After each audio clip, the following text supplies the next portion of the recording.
I used to think and I used to believe that in order to travel, I need to have company and have boyfriend or friend who will basically plan everything for me and just take the responsibility out of my shoulders to actually live my life and actually make my dreams true. And since then, I traveled alone, I hitchhiked alone, I went solo to a few countries, and I'm feeling more confident and I'm actually making my dreams true, and I am just responsible of my own happiness in a sense. If you feel like this little voice in your heart or in your mind telling you like, I would like to travel solo, I would like to try that, I'm here for you. And if you don't have time to watch till the end, I'm just gonna briefly tell you what I'm gonna talk about today. And those are like the steps that I think would be beneficial for you to do before going on an adventure. And those steps are learning how to be alone, then dipping your toe, and then overcoming the fear and objections. Because even if you want to travel alone and even if you want to do it, there are possibly some objections and excuses for you to not do it, because our brain is just trying to protect us from the discomfort. So you can find 1 million reasons why you don't want to do something that you want and that you love, and it's completely okay. And it's normal, we're gonna go through it as well. So about the preparation and about the things that you can do to just make yourself feel a little bit more comfortable before going on this trip and on this adventure, the first thing that I would like to mention, and the first thing that actually helped me a lot before me going and traveling, is actually learning how to be alone and learning how to spend time with yourself. Because honestly, before,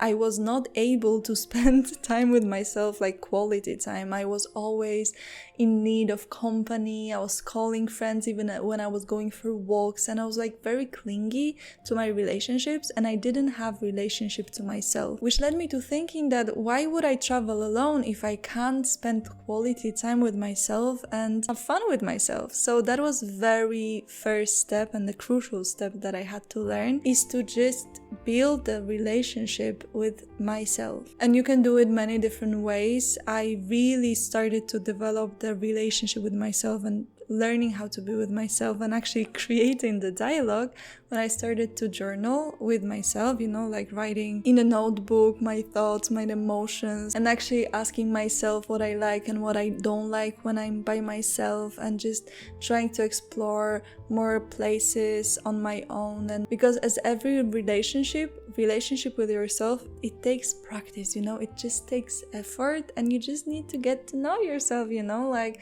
the first times might be a little bit uncomfortable as with some people. Sometimes you just can click like that, and it's gonna be fine as well. So that's the very important first step. Learn how to be alone and learn how to feel comfortable with your own company, because while traveling solo, there will be a lot of moments that you will be with yourself and your thoughts and just, vibing with this girl, vibing with this guy, and it's gonna be very useful to first get to know the person, right? And our second step is dipping the toe. And what I mean by that is that you don't always have to go for very big things and just very big adventures by yourself. You don't have to go to Bali by yourself. You don't have to just go around the world and cycle the whole Africa by yourself. If you never tried that before, what is really good is trying to get these mini experiences, like these trials. And before you will, for example, go abroad and before you will travel to other country, maybe it's a good idea for you to travel somewhere within your own country to see how you feel, trying to just see how to organize it. You can try to visit a friend in a different city. You can just take a train and just, go to another part of your country, mountains, see, where you live, but just those smaller experiences to help you to get you eased into the whole solo traveling thing, because it's not that easy to just go for this huge thing at the beginning. You can just try to just see around how it goes. And for me, it was kind of smooth transition, I would say. I started to visit my friend abroad. I started to make mini trips within my country. I went to the seaside, for example. Before I actually hitchhiked by myself into another country, I went with my friends for the hitchhiking trip as well, and that's why I knew how it looks like. So it can be very useful to first try to do things with someone if you can.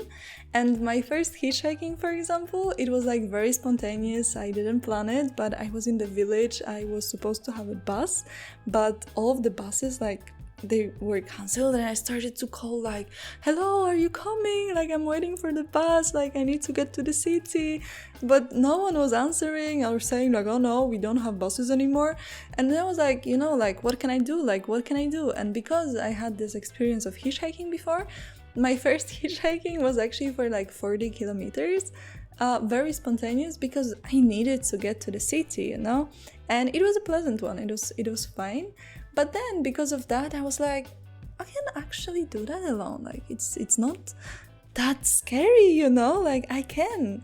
And then when I was planning to, for example, take my tent and sleep in my tent, I first went to the forest in Poland, like next to Warsaw where I live, and I tried to sleep in the forest in a tent before I went, you know, on this adventure with the tent. And I was lucky because my boyfriend joined me on this experience, and well, it was quite stressful. I don't know, like, I was like thinking that wild animals, they are gonna attack me, but eventually it helped me to, you know, feel more comfortable when I had this chance to sleep in a tent by myself. And you know, it's really important to like give yourself this trial experience, like dip your toe, like see what is happening, just to gain more confidence, honestly, just to gain like more experience before you will actually go on that bigger trip that you want to go. So now let's move on to the common objections that you might face and the common excuses that your brain is just like picking from I don't know where to just keep you safe and comfortable within your own house, but just regretting that you never tried new stuff. You know, like, it's a struggle. I know, it is a struggle. So, common objections. So the first one is the money. There is a common belief that in order to travel, you have to have a lot of money. And yes, you do have to have some money, but it all depends on the standard of traveling that you are willing to have. So for example, for me, low budget traveling is fine, you know, like I can sleep in the prison cell, you know, like once I went to Egypt and I was sleeping in the room that was looking like literally like a prison cell. Like, you know, the doors, they had like holes around and the mosquitoes were coming in during the night and biting me, and I paid less, you know, like now maybe I'm just getting a little bit more comfortable, but sleeping in a tent, sleeping in a hostel, very good way to save money during traveling is visiting people, visiting friends if you have them, joining online communities of travelers and just hosting groups.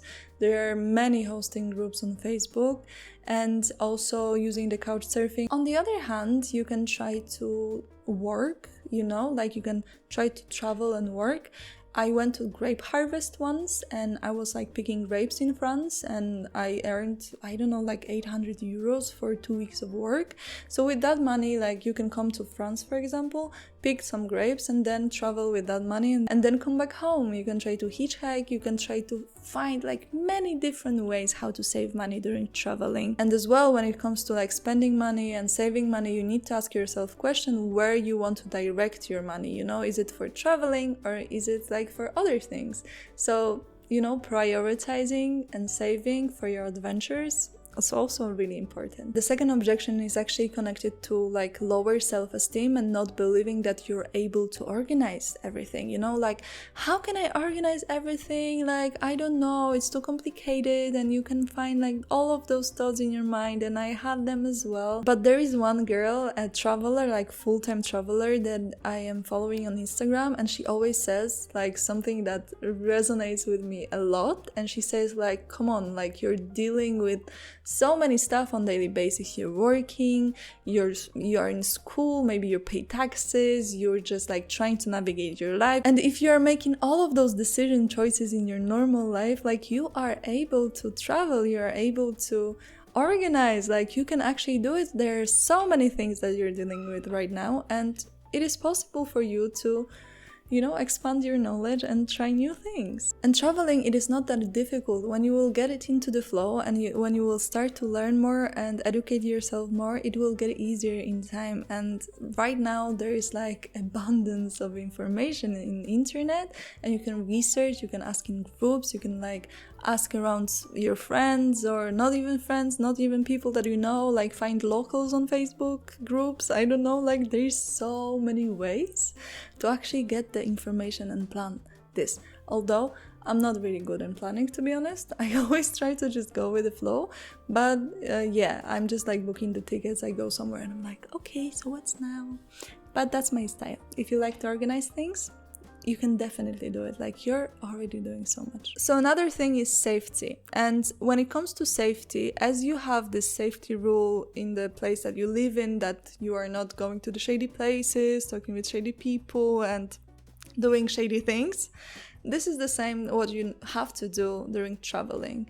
And yes, when you're traveling solo, you need to pay more attention to your luggage and your backpack to not get it stolen. So you just need to be careful. But what I want to add here, the world is not as dangerous as we are conditioned to think. Of course, the risky situations and unsafe situations, they happen. That's why you need to be responsible and you need to make choices that will lead you to, surviving, being safe, and all of that stuff. And another objection is the fear of loneliness. And that's why it's important in the first place to actually feel comfortable with yourself and spending time alone. And the thing about traveling solo is that, yes, there will be times that you will feel lonely, and there will be times that it will just suck, you will just feel bad, because as you are experiencing different emotions when you are in home and not traveling, you will experience those emotions during traveling as well. And they might be even more intense because you're gonna be on your own. But it's okay, it's fine. And the thing about loneliness is that the world is full of people, even when you're traveling, even if you don't know them, there are a lot of people to meet and to open up to.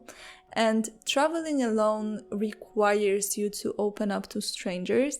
But when you will start to get to know those people, you will start to make friends, feel comfortable, and, you will feel this warmth from them. And when I went to Egypt, for example, I met such amazing people when I was there, and when I was in the grape harvest as well. It's a lot of amazing people around us. We just need to find the courage to open up to them and just make some friends and friendships and, invite more loving and carrying people to our lives. And the last one is the one that I didn't struggle that much with, but I know that there are people who are having this feeling when it comes to eating alone. And when it comes to that, I remember that in Paris, for example, I tricked myself to just eat pastries, which are not the best meal, I know, but eat pastries in front of landmark Eiffel Tower. I was eating baguette. You can try to make it fun. You can find a way to entertain yourself. And whenever you will need company, like for example, you can stay in a hostel. And recently when I went to Georgia, I stayed in a hostel. And after a long hike for the whole day, I went back to my room. And I was like, I need company, I need someone to talk to, because I just spent the whole day hiking 30 kilometers, which was insane. I don't know why I did it, but it was beautiful. So I went back to my room and I met a couple of Irish people, and I asked hi guys, do you want to eat somewhere? Because I just need company, I just spent the whole day alone. And they were like, yeah, sure. And we had such a nice dinner together. We had such a nice time talking about everything. Whenever you will feel lonely, just stay in a hostel and just enjoy your time, because you might find very nice people there, you know, like very open-minded, open-hearted individuals that might share a meal with you as well. And after you will go through those steps, it will be the time for you to plan this adventure. And I'm not experienced enough to tell you like where is the coolest, where is the safest, where to go and stuff, but I do have a feeling that you already know what you want to do, and you know this little dream or a big dream that you want to see and the things that you want to experience. And you know, like traveling solo opens you up for new experiences, new people, cultures, horizons, and you might have your own reason why you want to travel, and it's really important to keep it in mind. For example, for me, traveling has always been a way to just get to know myself better and just to feel that I'm responsible for my life, you know, like I'm just living my life the fullest. I'm not waiting for company, I'm independent, and it's a great feeling. But it doesn't mean that I don't like to travel with people. I still enjoy company, I still enjoy, you know, sharing memories and happiness with my friends and having those adventures with them and just having someone next to me. It's an amazing feeling. But at the end of the day, you have to ask yourself a question: how long are you willing to wait for the perfect moment and the perfect person to do something? Because you might be the most perfect person to do something with. And by taking this step to explore by your own, you are actually doing something very great for yourself. And I'm just gonna keep my finger crossed for you. And if you want to learn more about my hitchhiking journey, you can see it right here. It's just like such a cool memory. My first hitchhike, and I went from Poland to France. But yeah, you can just see in this video. Okay, bye.